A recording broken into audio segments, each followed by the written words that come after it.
Let the forest do its work. My heart can no longer bear this burden. The cruel whisper of the elderly widow echoed in the oppressive silence of the dark woods as she placed the small bundle with a whimpering baby on the damp ground. The night's chill was already beginning to bite, and the distant roar of a hungry panther seemed to seal the fate of that innocent life. She turned. Her steps hurried without looking back as the abandoned child let out a final piercing wail. But in the depths of the darkness, amber eyes gleamed, and what the solitary predator witnessed in that moment would forever change the law of the jungle and the destiny of an innocent soul. The amber eyes of the majestic tiger, the true king of those wild woods, narrowed. He had observed the elderly widow, her hunched figure, and the hurried gesture of placing the small bundle. A primal instinct, older than the ancient trees around him, stirred in his robust chest. It wasn't the hunt that drew him, but a vulnerability so stark it transcended the laws of nature. The baby's faint cry, now almost a whimper, tore through the night silence. And the tiger felt a pang he couldn't name. The panther, sleek and stealthy, was already moving in the shadows, drawn by the same sound, but with very different intentions. Its green eyes gleamed with the promise of an easy meal.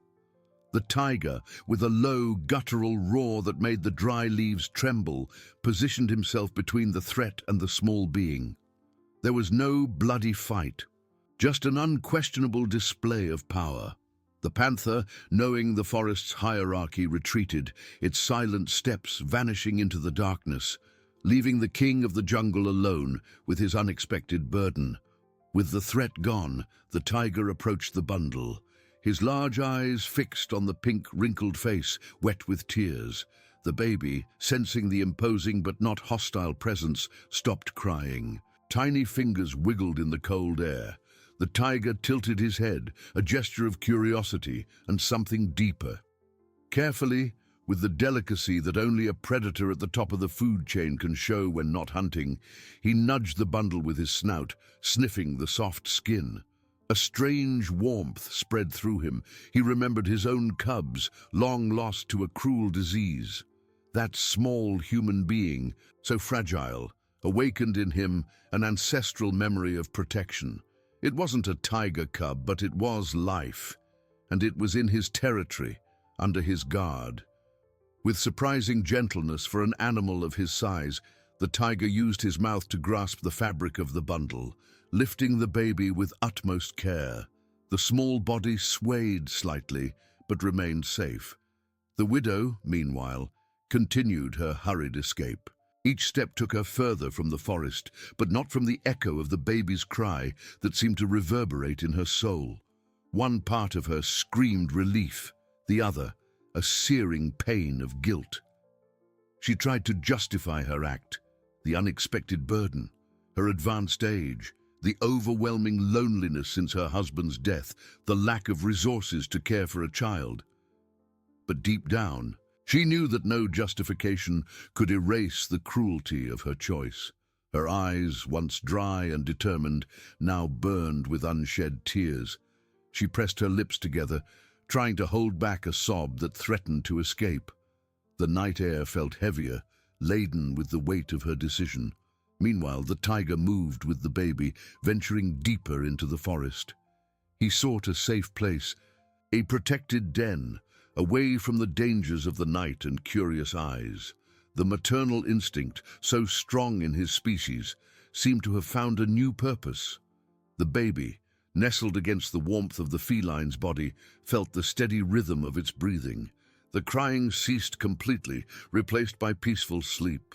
An unusual and profoundly powerful connection began to form between the king of the jungle and the most defenseless of creatures. Destiny, indeed, had other plans, and they were just beginning to unfold beneath the starry canopy of the vast forest. The tiger, with the baby delicately secured in the bundle, moved through the forest with silent determination. His steps were firm and experienced, guided by an instinct that went beyond mere survival, an internal compass pointing towards safety. He sought not just shelter, but a refuge that could offer warmth and protection for that small human creature, so fragile and dependent. The den he usually used, a rocky recess hidden beneath the root of a centuries-old fig tree, seemed the ideal spot. It was a natural sanctuary, protected from the biting wind and the night's dampness, and the ground was covered by a thick layer of dry leaves and soft moss, forming a natural and cozy bed. Upon reaching the den's entrance, the tiger placed the bundle down with extreme caution. His movements were slow and deliberate, every fiber of his being focused on not causing the slightest discomfort to the small being. Using his snout and front paws, he adjusted the fabric around the baby, ensuring it was snug and protected from the cold air that still permeated the forest. The small human, still asleep, let out soft, regular sighs, a sound that calmed the tiger's wild heart in a way he had never imagined possible. The warmth of the tiger's body, as he lay down next to the bundle, enveloped the baby, forming a living barrier against the night's cold. He watched the serene face, the tiny hands clenched into fists, and felt a current of affection that profoundly surprised him. It wasn't the fierce bond with his own cubs, but something more tender and unexpected, a link forged in vulnerability and protection.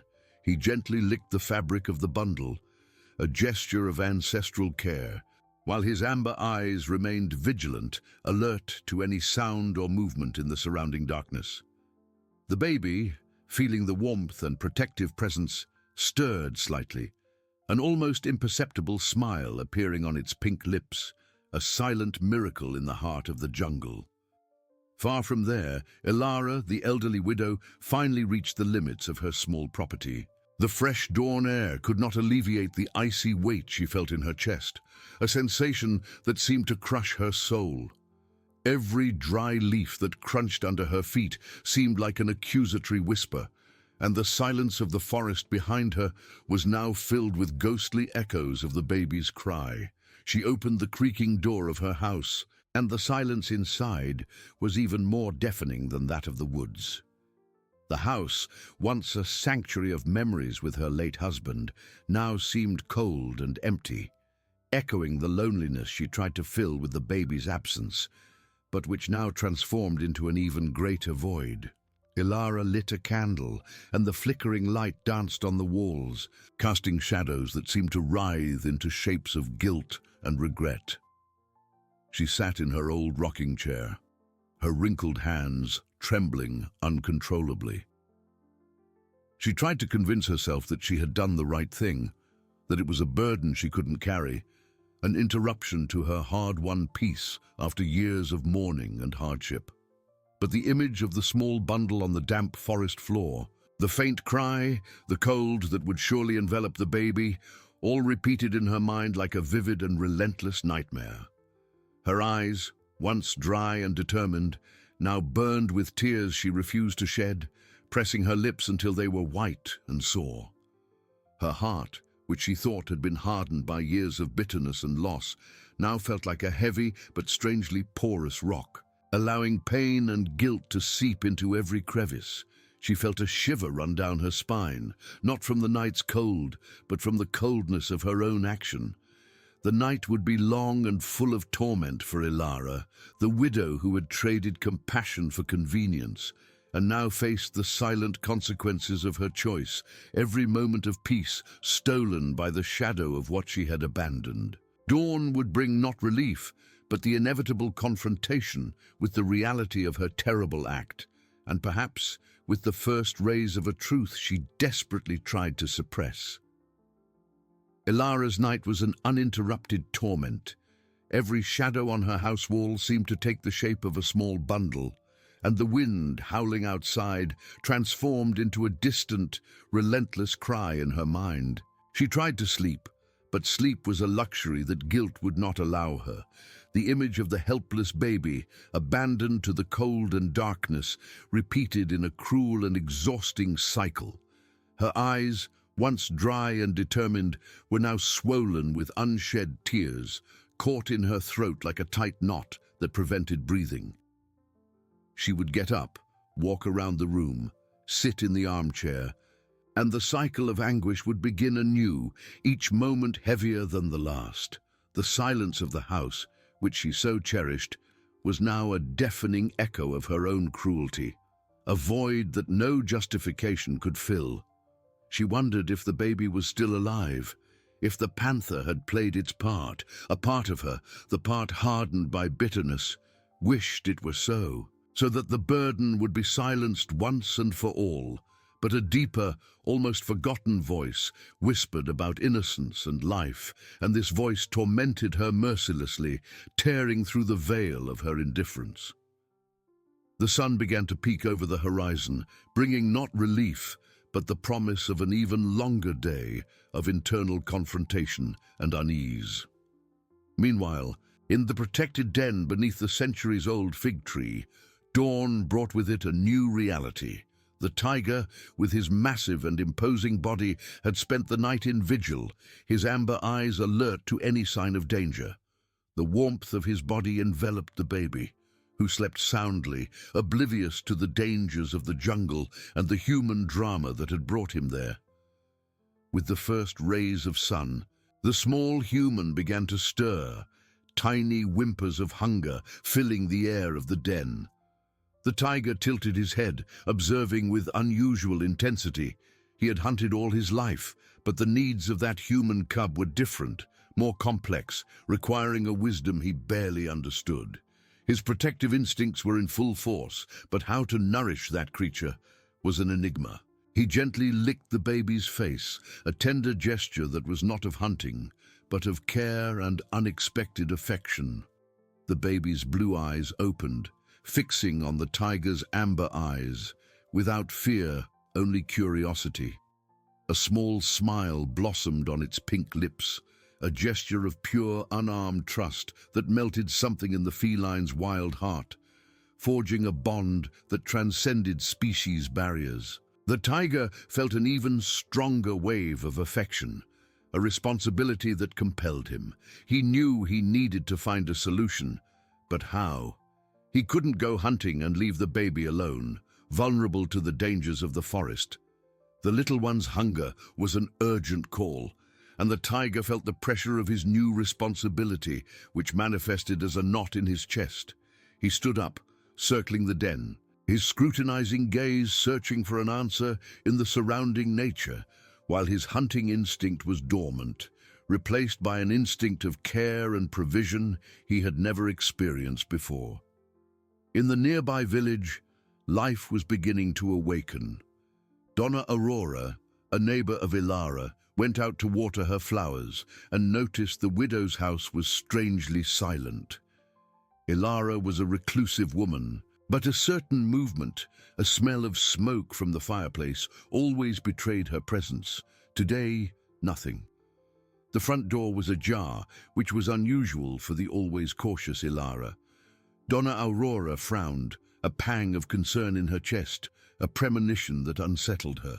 She thought about going over, but hesitated, remembering Ilara's aversion to visitors. Still, something felt fundamentally wrong. The morning air, which usually carried the scent of dew and wet earth, seemed to bear an invisible tension, a secret about to be revealed.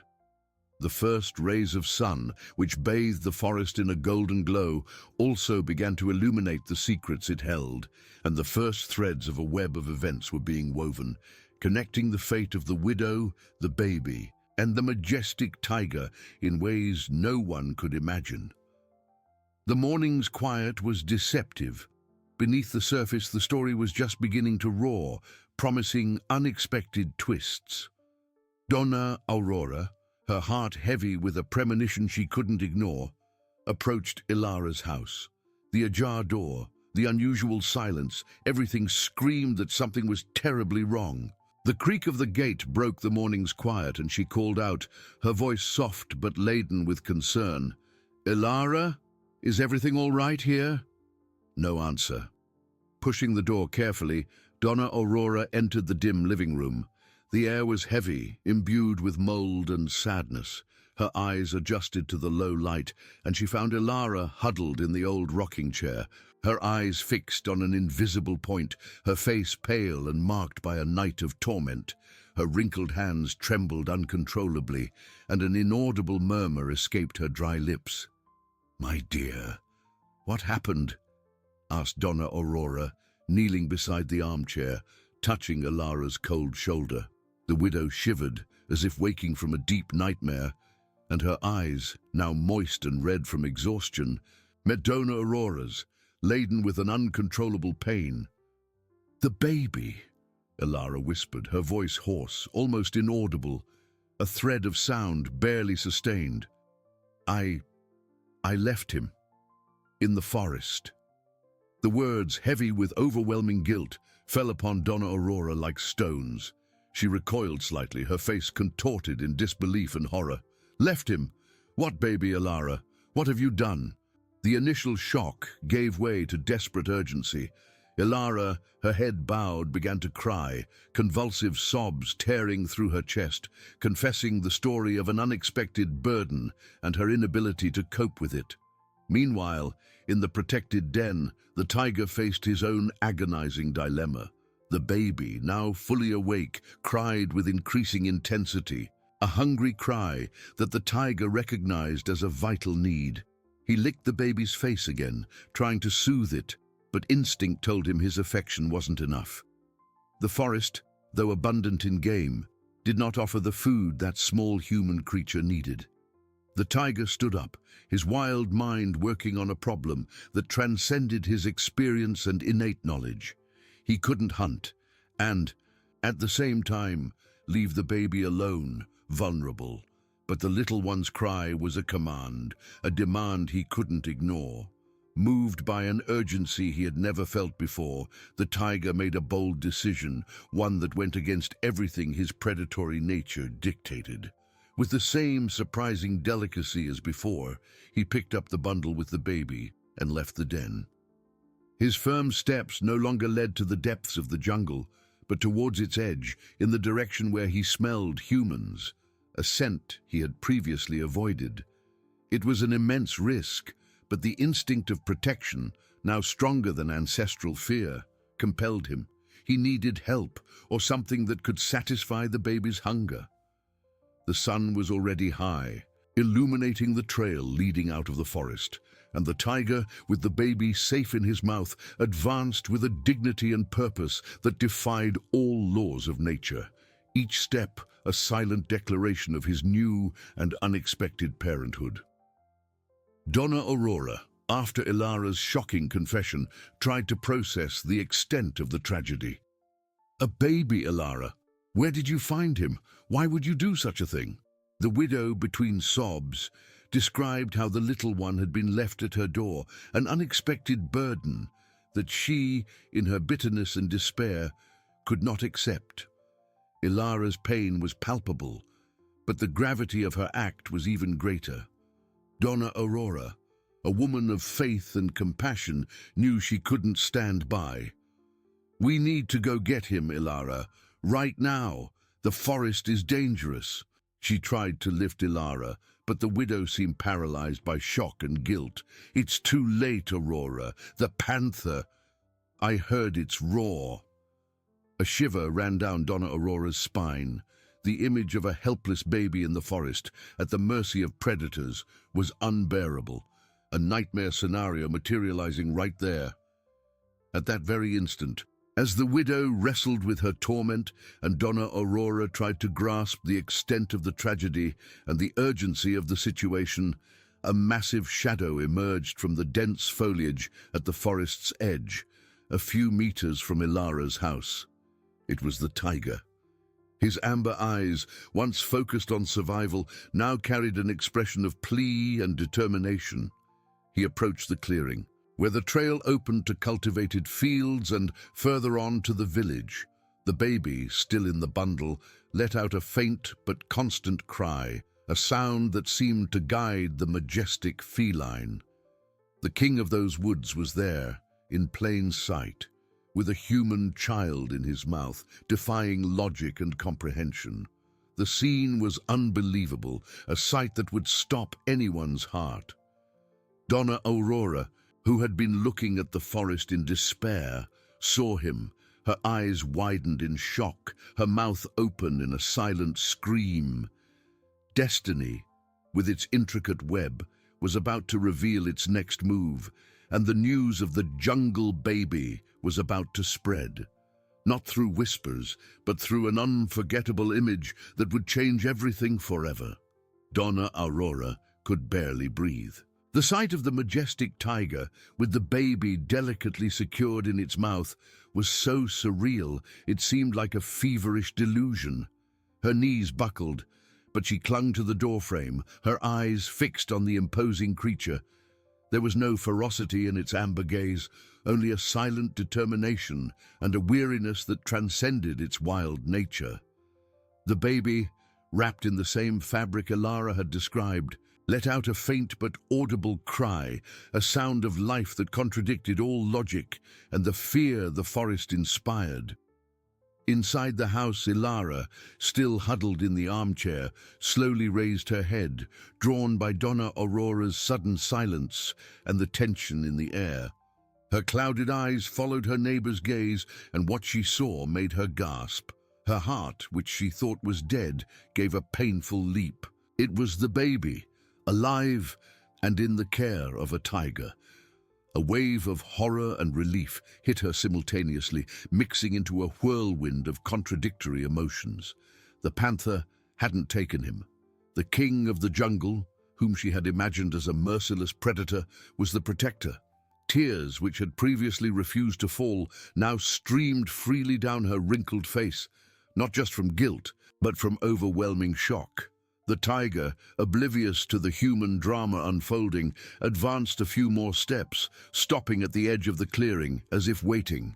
He gently placed the bundle on the ground, stepping back slightly, but remaining vigilant, his eyes fixed on the two women. The baby continued to cry, and the feline let out a low growl, almost a lament, as if asking for help. It was a scene that defied comprehension, an impossible link between worlds. Donna Aurora, recovering from the initial shock, took a hesitant step outside. "Elara, he brought the baby back." Her voice was a hoarse whisper of disbelief.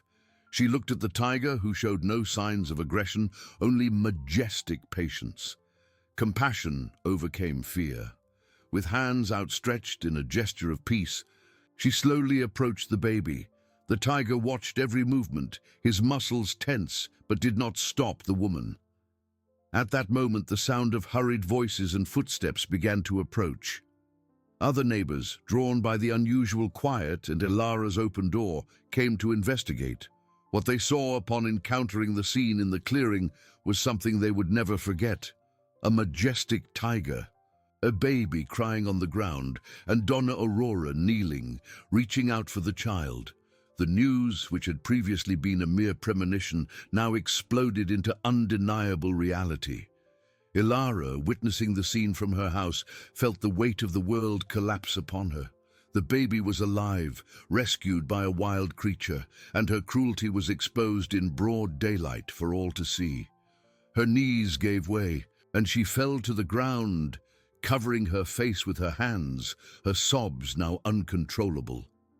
Shame and regret consumed her, while the murmuring of the neighbors turned into a buzz of shock and indignation.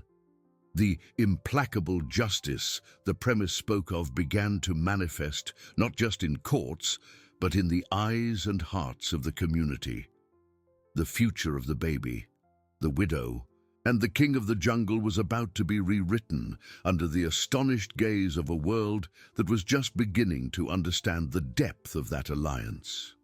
The murmurs of the neighbors, previously a buzz of shock and indignation, transformed into an astonished silence. Everyone's eyes, wide with disbelief, fixed on the surreal scene, the majestic tiger, the baby crying on the ground, and Donna Aurora, kneeling, reaching out for the child. Time seemed to stop. No one dared to move, afraid of breaking the spell or provoking the beast. Elara, on the ground, her face covered by her hands, felt the weight of every gaze, even without seeing them. Shame was a heavy, suffocating cloak. Donna Aurora, with a courage she didn't know she possessed, reached for the bundle. Delicately, she picked up the baby in her arms, feeling the fragile warmth of its body and the accelerated rhythm of its tiny heart. The little one's cry, now closer, was a sound of life that cut through the air. She nestled him against her chest, checking for any injuries, and a sigh of relief escaped her lips as she realized that miraculously the baby seemed unharmed, just hungry and frightened. The tiger, who had been carefully observing every movement, let out a low, almost imperceptible growl, and then, in a gesture that surprised everyone, bowed his head towards the baby in Donna Aurora's arms, as if making a silent reverence. His amber eyes, once so full of plea, now seemed to carry a majestic resignation. He took a step back, turned slowly, and with unwavering dignity, disappeared into the dense forest foliage without a single glance back. The scene of his departure was an unexpected turning point, leaving everyone present in an even greater state of awe. The silence that followed the tiger's departure was filled only by the baby's cry. The tension subsided, replaced by a wave of complex emotions. The neighbors, who had previously been paralyzed, began to approach, their faces a mixture of disbelief, admiration, and deep concern. "It's a miracle," one of them whispered, their voice choked. "The tiger. He brought him back." Ilara, who had raised her head in time to see the tiger leave, felt a knot in her throat. The king of the jungle, the creature she had hoped would silence her problem, had become the savior. The image of the feline, so imposing and yet so protective, etched itself into her mind, a vivid reminder of her own cruelty and nature's unexpected kindness. The tears that were once of guilt and shame now mingled with a pang of something new, a painful recognition of the magnitude of what she had done and what had been saved. Donna Aurora, holding the baby firmly, looked at the neighbors. "We need to take him inside, warm him and feed him," she said, her voice firm despite the shock. "And Ilara, we need to take care of her too." Her eyes met Ilara's, and in them there was not just condemnation, but deep sadness and a hint of compassion. The community, which had witnessed the abandonment and the miraculous rescue, now faced a moral and human dilemma. The news of the jungle baby and its unlikely feline protector began to spread, not just as a fairy tale, but as an undeniable truth that would force everyone to confront their own notions of justice, compassion, and the power of destiny. The small human being in Donna Aurora's arms was the center of a story that was just beginning to be told, and Ilara, still prostrate, felt that her life, in some way, was irrevocably linked to that small miracle. The community, united by astonishment and urgency, began to mobilize, each one feeling the weight and wonder of that extraordinary dawn.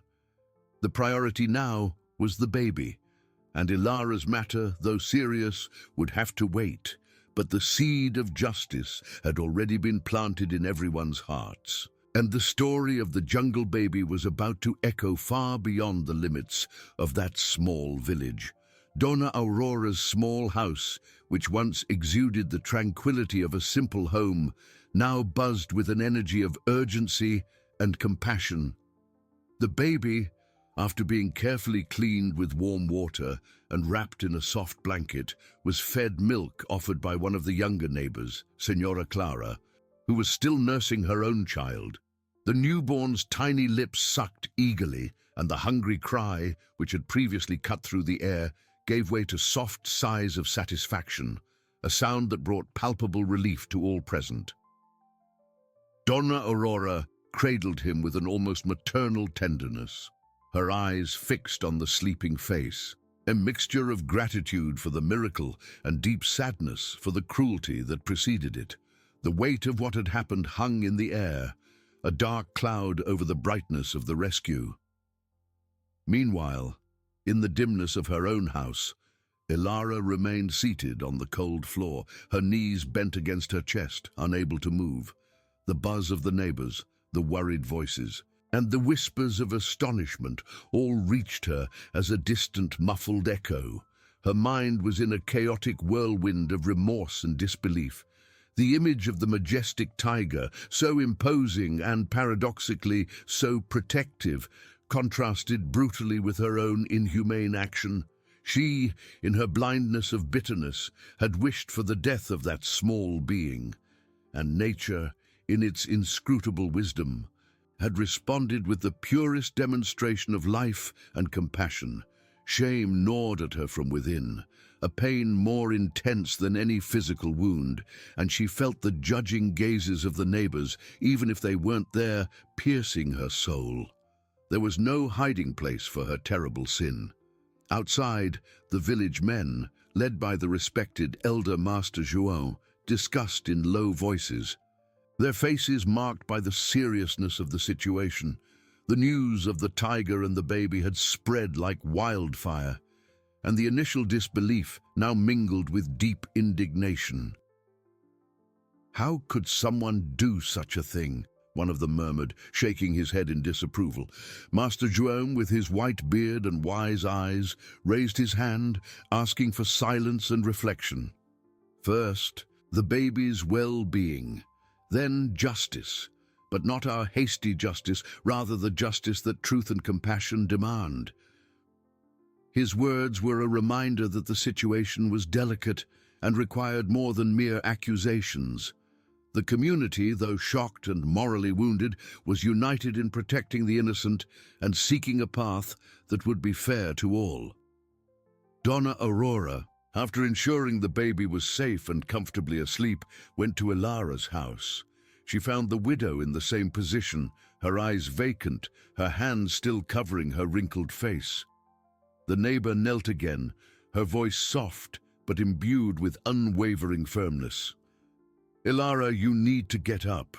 We need to talk. The community, and above all, you yourself, need to understand what happened." Ilara shivered, a tremor running through her entire body, but remained silent, paralyzed by the guilt that had transformed her into a statue of regret. Donna Aurora, with a heavy sigh, gently placed her hand on the widow's shoulder. "The baby is fine, Ilara, thank God. And the tiger."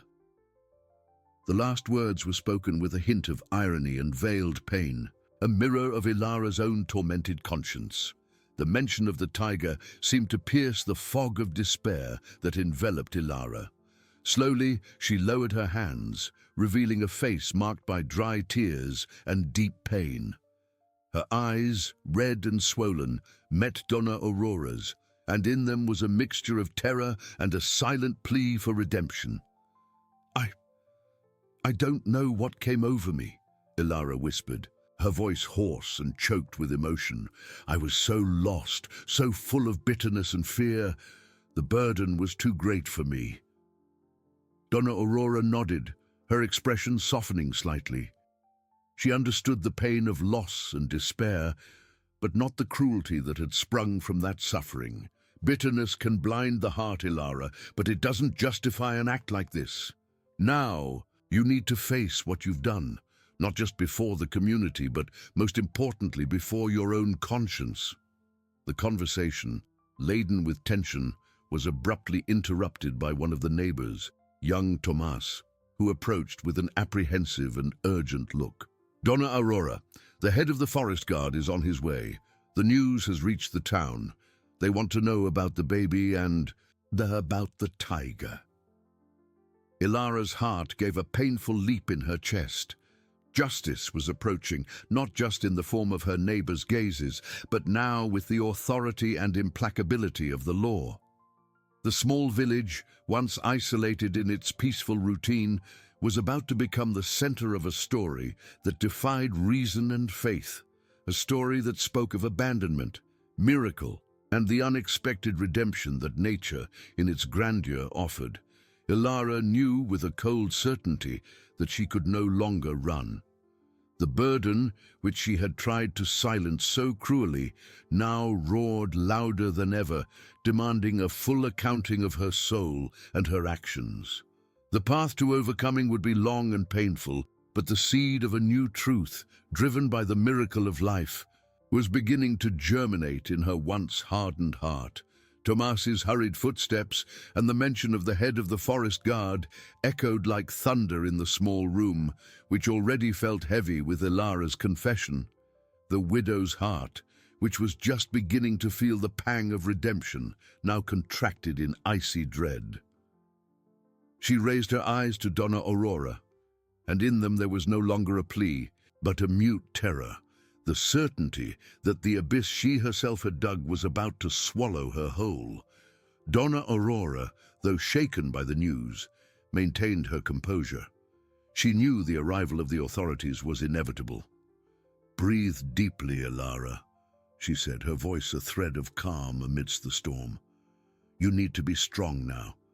You need to tell the truth, the whole truth." She squeezed Ilara's hand, a gesture of support that for an instant seemed the only anchor in the widow's crumbling world. It wasn't long. Within minutes, the sound of heavy boots approached, and the imposing figure of the head of the forest guard, Senor Matias, appeared at the door, accompanied by two of his men.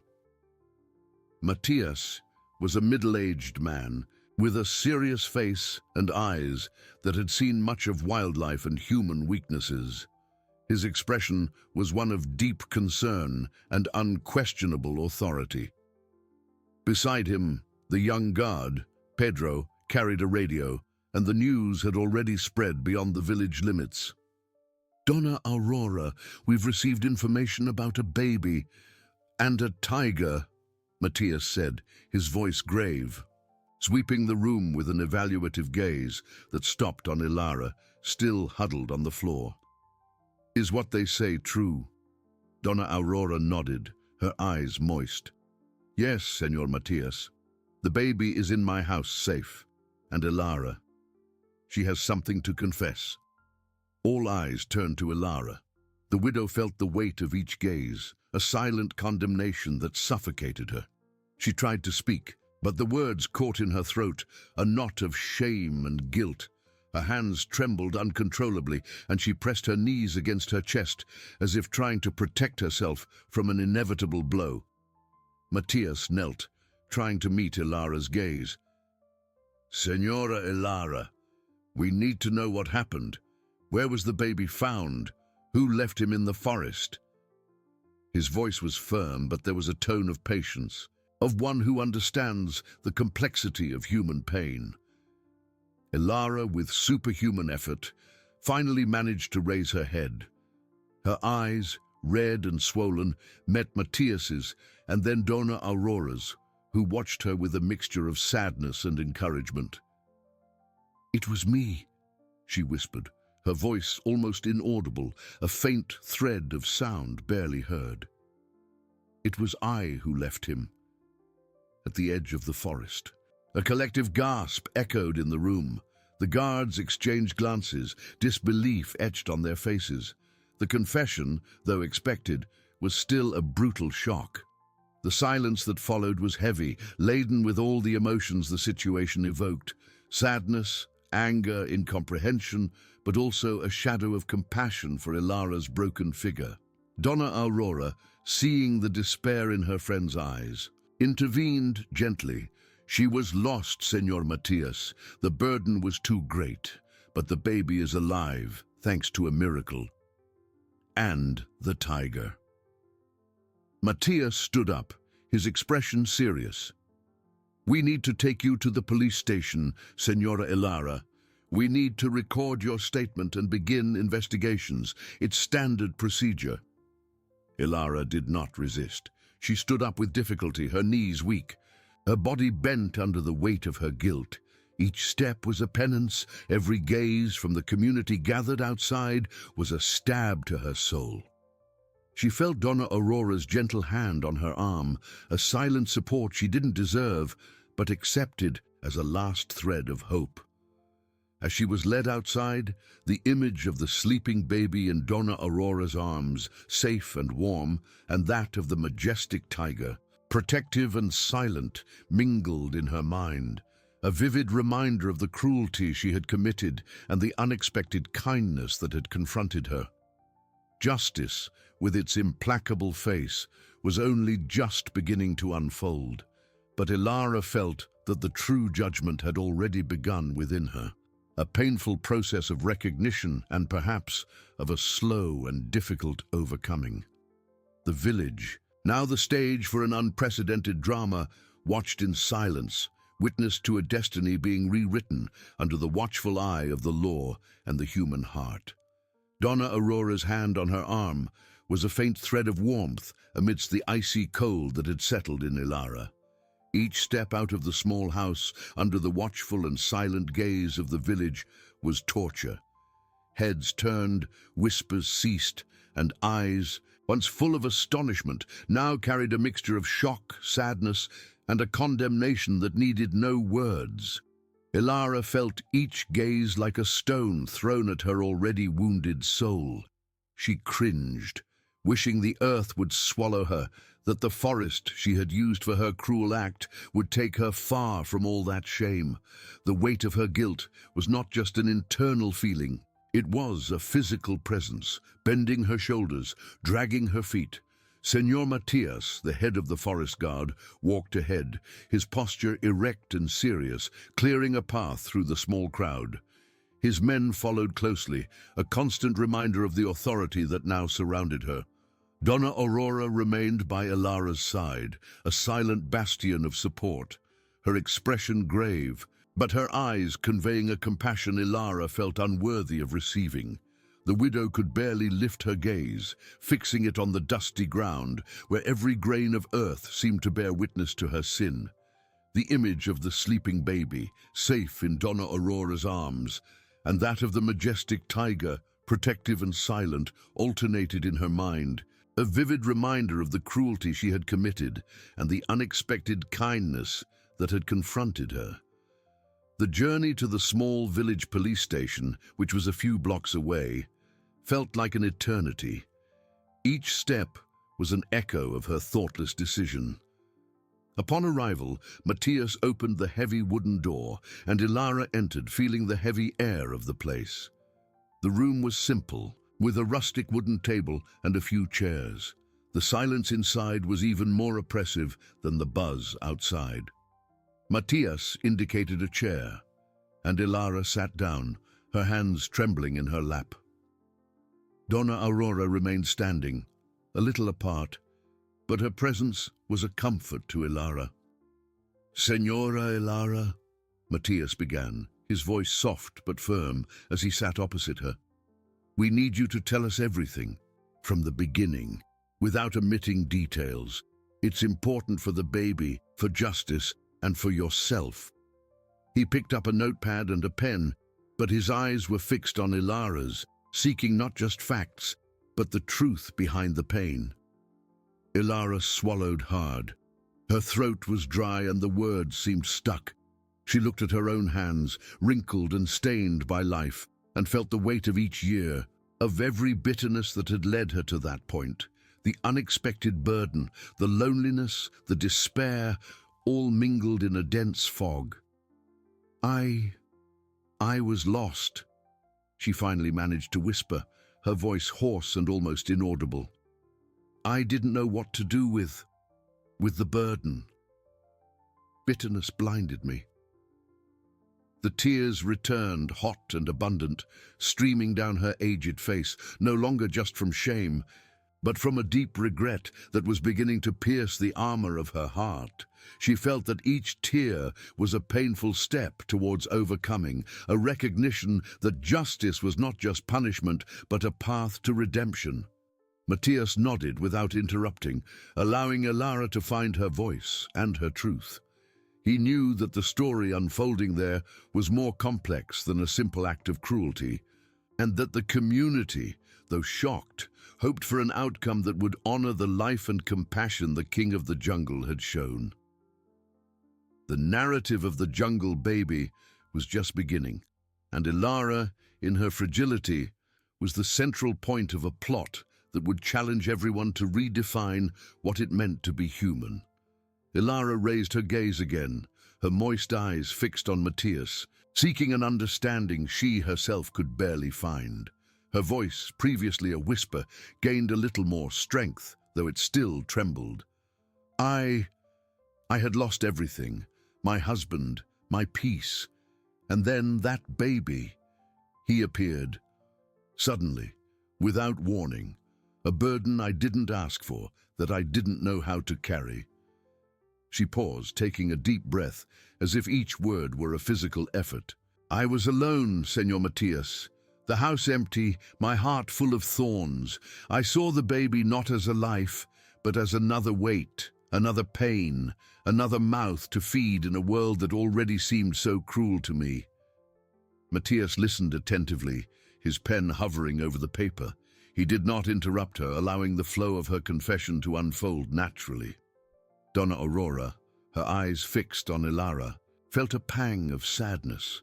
She knew the loneliness of widowhood, but the way Ilara described it, a prison of bitterness, was something she had not experienced.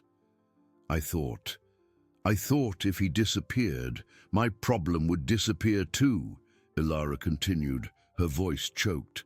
I took him to the forest. I left him there at the edge where I knew wild animals often roamed. She closed her eyes, a vivid image of that moment of despair and cruelty forming in her mind. The night's cold, the baby's faint cry, the darkness of the forest that seemed to swallow her along with her terrible secret. I ran without looking back, trying to stifle the sound of his crying, trying to stifle my own conscience. Tears streamed freely now, a river of regret washing away years of hardening, but it was no use. His crying, it never left me, and the image of the tiger, that majestic animal protecting him, it haunts me. He, a wild animal, showed more humanity than I did. Ilara opened her eyes, and in them was deep pain, but also a glimpse of clarity. I didn't want him to die, not really. I just wanted the pain to stop, for the burden to disappear. But I was cruel. I was blind. Matthias lowered his pen, his expression softening slightly. And what did you do after leaving him? He asked, his voice still calm. I went back home. I tried to sleep, but I couldn't. Every sound from the forest, every shadow seemed like the baby crying or the panther. I hated myself, and then the sun rose, and I heard the shouts that the baby had been found, and the tiger. Ilara shook her head, unable to finish the sentence. The irony of the situation, the divine or wild intervention, was an even stronger blow to her soul. Donna Aurora approached, placing her hand on Ilara's shoulder. The baby is fine, Ilara. He is safe. And the tiger, he was an angel in disguise. Ilara nodded, tears still falling. I know, and that's why my guilt is even greater. I wished for the worst, and life gave me a miracle. What do I do now, Senor Matthias? How can I atone for what I've done? Her voice was a lament, a plea for guidance amidst the chaos of her own making. Matthias watched her for a long moment. Atonement begins with the truth, Senora Ilara, and with accepting the consequences. The baby will be cared for, that is certain, but you will have to face the law. And more importantly, you will have to face yourself. He picked up the notepad again. We need to know more about this burden. Where did the baby come from? To whom does he belong? The question hung in the air, heavy and inevitable. Ilara clasped her hands, her face pale. It was the hardest part, the one she had tried to bury under layers of bitterness and denial. The truth about the baby's origin was the last secret, the piece that would complete the puzzle of her cruelty. She felt a shiver run down her spine, knowing that the revelation would change everything, not just for her, but for the small life she had tried to discard. The path of justice, which Matthias had mentioned, was long and winding, and she was only at the beginning. Ilara's breath caught in her throat. She looked at Donna Aurora, seeking a glimmer of strength, and then at Matthias, whose eyes waited with almost unbearable patience. The silence in the small police station room was an overwhelming weight, and the air felt dense with expectation. She felt the past rise up, a cold shadow enveloping her, and knew there was no longer any escape from the truth that tormented her. "The baby," she began, her voice a mere whisper, almost inaudible, but laden with an ancient pain. He is my late husband's son." The words fell into the room like stones, breaking the silence with a brutal impact. Matthias blinked, his pen pausing in mid-air, a wrinkle of surprise and confusion forming on his forehead. Donna Aurora brought her hand to her mouth, her eyes wide with shock. The revelation was so unexpected, so overwhelming, that for a moment no one could react, absorbing the magnitude of the confession. The air seemed to thin. Ilara continued, words gushing out now, a torrent of pain and shame she had held back for too long. "My husband, now he had an affair with a woman from a neighboring village. He hid it from me for years. I only found out after he died." The tears returned, hot and bitter, streaming down her aged face. She appeared at my door pregnant, said she had nowhere to go, that the baby was his, and that I should take responsibility. She left the baby with me and disappeared. Ilara's voice broke in a sob. I couldn't believe it. My husband, the man I loved, whom I mourned with such pain. He betrayed me and left me with this burden, a living reminder of his infidelity, proof that my entire life had been a lie. She clasped her hands so tightly that her knuckles turned white. I was blinded by pain, by rage, by humiliation. I saw the baby not as an innocent child, but as the personification of betrayal, of the suffering he caused me even after his death. Matthias, recovering from the initial shock, lowered his pen and looked at Ilara with a new understanding, though his expression remained serious. "So the baby is your stepson, so to speak, and the biological mother abandoned him with you?" "Yes," Ilara confirmed, her head bowed. I tried to ignore it, to pretend it wasn't true, but the baby was there, crying, needing me. And I had nothing left to give. My heart was dry, full of thorns. I just wanted it all to disappear. For the pain, the shame, the burden, to vanish.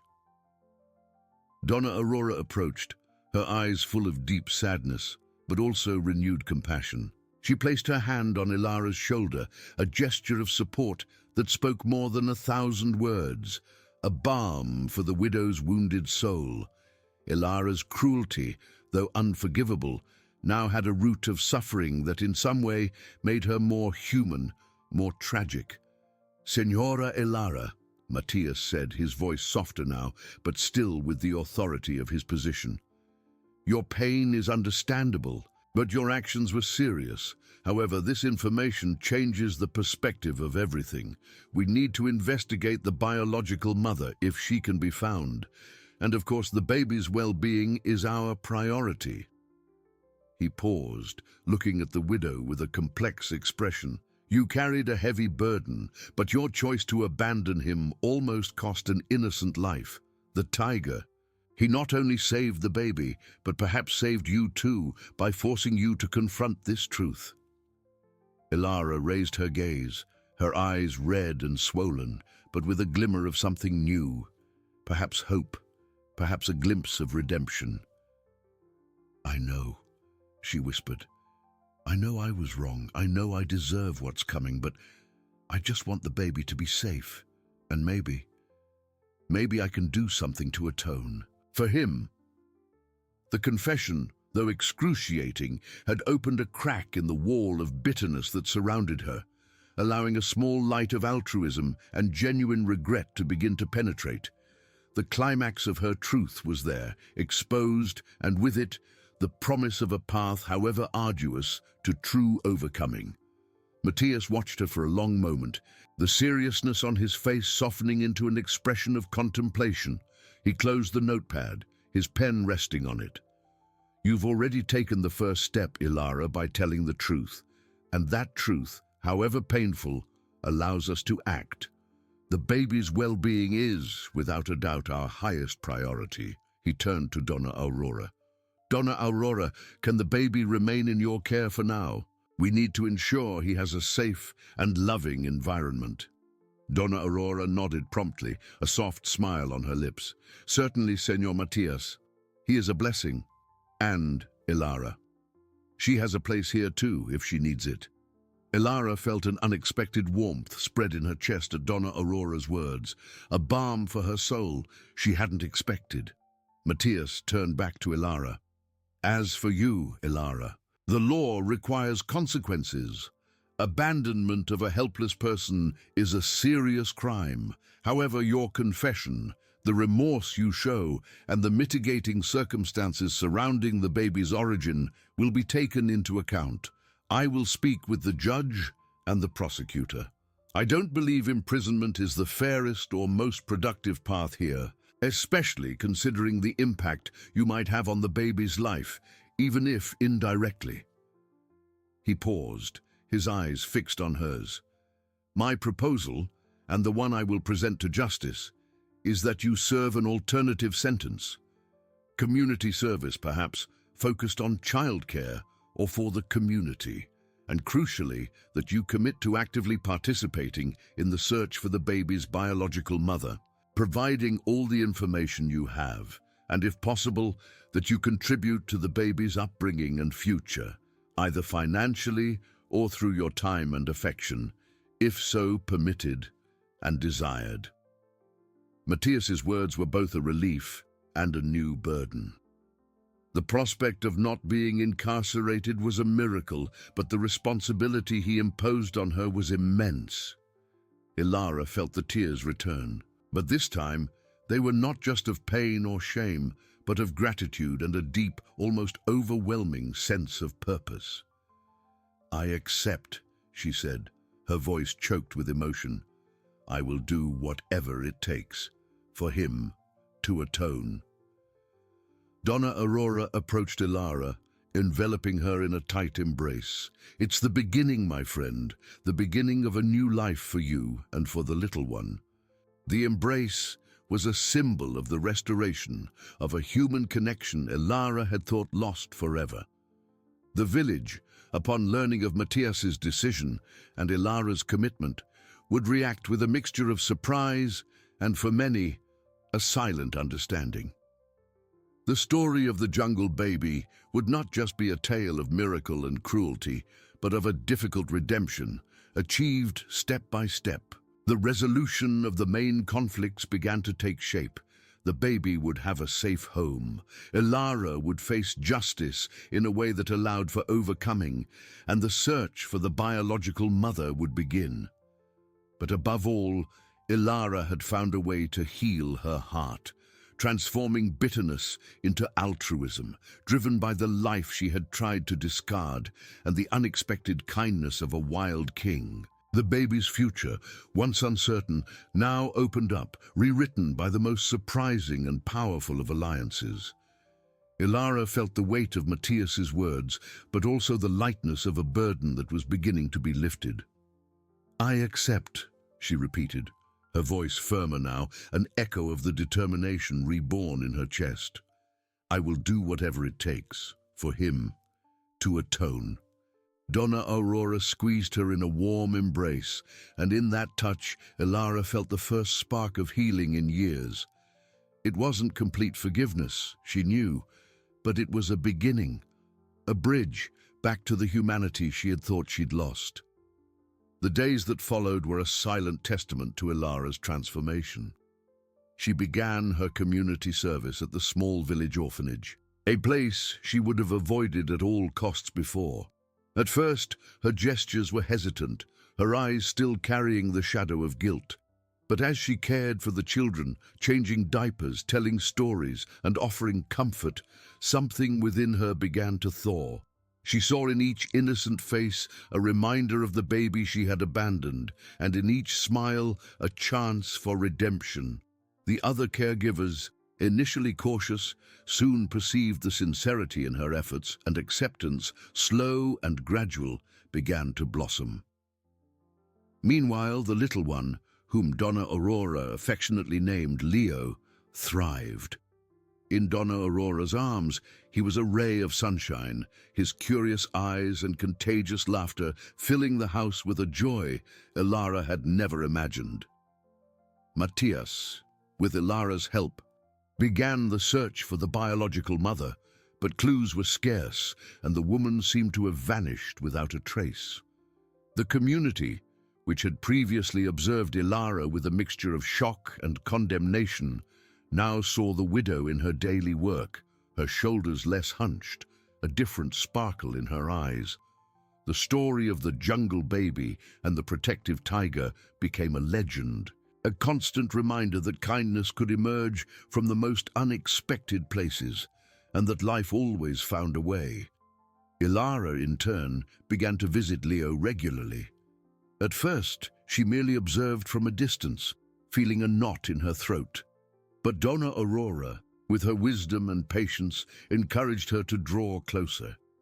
Slowly, Ilara began to hold the baby. The first time Leo grasped her finger with his tiny hand, an electric shock of tenderness ran through Ilara's body. The tears, once of bitterness, were now of nascent love, a love she didn't know she was still capable of feeling. She read to him, sang forgotten lullabies, and felt her once hardened heart soften each day. She was not his mother, nor could she be, but she became a constant and loving figure in his life, an unexpected grandmother that destiny had given her. Years passed. Leo grew, a strong and joyful boy, with an insatiable curiosity for the forest and its mysteries. He knew the story of his rescue, told gently and with emphasis on the tiger's bravery and Donna Aurora's kindness. Ilara, now a lighter and more peaceful woman, never hid her past from Leo, but presented it as a life lesson of how love and forgiveness could transform darkness into light. She contributed to his upbringing and education not as an obligation, but as a privilege. Donna Aurora's house became a home for Leo, and Ilara, a constant and beloved presence, an essential part of that unusual family. Justice, in the end, had been milder than Ilara expected, but the penance she imposed on herself, that of rebuilding her own heart and dedicating herself to the well-being of Leo and other children, was the most profound and transformative. She had found her redemption not in punishment, but in service, in love, and in the acceptance of her past. The village, which had once condemned her, now saw her as an example of overcoming, proof that even the gravest mistakes could be forgiven and transformed. The majestic tiger, the king of those wild woods, continued to be a legendary figure, the silent guardian of a story that rewrote destinies, proving that the most powerful of alliances was that forged between wild nature and the human heart, capable of healing the deepest wounds and inspiring a future of hope and love. Years turned into decades, weaving a rich tapestry of life in the tranquil village. Leo, now a young man of 20, radiated serene vitality, his eyes reflecting the wisdom of the woods and the tenderness of the hearts that raised him. He was a living miracle, proof that love and redemption are always possible. His connection with nature was undeniable. He ventured into the forest with respect, seeking an echo of the silent guardian who saved him. Ilara, with white hair and the wrinkles of a lifetime, watched Leo with a pride she never imagined feeling. The bitterness had vanished from her face, replaced by peace and kindness. She and Donna Aurora, inseparable, sat on the porch, watching Leo interact with the children, teaching them about plants and animals, instilling respect. Donna Aurora, with a wise smile, held Ilara's hand. "See, Ilara, he is our greatest gift. Life finds a way, and love is the most powerful force." Ilara squeezed Donna Aurora's hand, her eyes full of gratitude. "I never could have imagined my story would have ended in despair, but he gave me a second chance, a chance to be better and to love." Her voice, choked with joy, remembered Matthias, the officer who offered her redemption, whose legacy of compassion lived on in the community. Leo, noticing the two women's gaze, waved, a smile lighting up his face. He approached, sitting at Donna Aurora's feet, and rested his head on Ilara's lap, a routine gesture of affection. "Grandma Ilara, Grandma Aurora," he said, "they've told me the tiger's story so many times. Do you believe he still watches over the forest?" Ilara stroked Leo's hair. "I believe so, my dear, and I believe his spirit lives in you, in your kindness, strength, and love for the wild and beautiful." Donna Aurora nodded. "The tiger taught us that protection can come from where we least expect it, and that compassion is boundless." The story of the jungle baby and the feline protector was never forgotten. It became a tale passed down through generations, a parable of forgiveness and resilience. The village celebrated Leo's life as a beacon of hope, a reminder that darkness is overcome by love and acceptance. Ilara, in her final years, found the peace she had so long sought. From a bitter widow, she transformed into a beloved matriarch, whose painful past had converted into wisdom. She atoned for her mistake with actions and a complete surrender of her heart. Leo dedicated his life to protecting the forest and its inhabitants, becoming an environmental guardian, a human echo of the tiger. He founded a sanctuary for rescued animals, a living testament to his early life. The legacy of the tiger and the jungle baby transcended the village, inspiring many to reconsider their relationship with nature and with each other. The improbable alliance rewrote not just a destiny, but the soul of a community, proving that strength lies in loving, forgiving, and protecting life. Under the watchful eye of the forest and the memory of a feline king, the story of Leo and Ilara became an eternal hymn to hope and the infinite redemption of the human heart.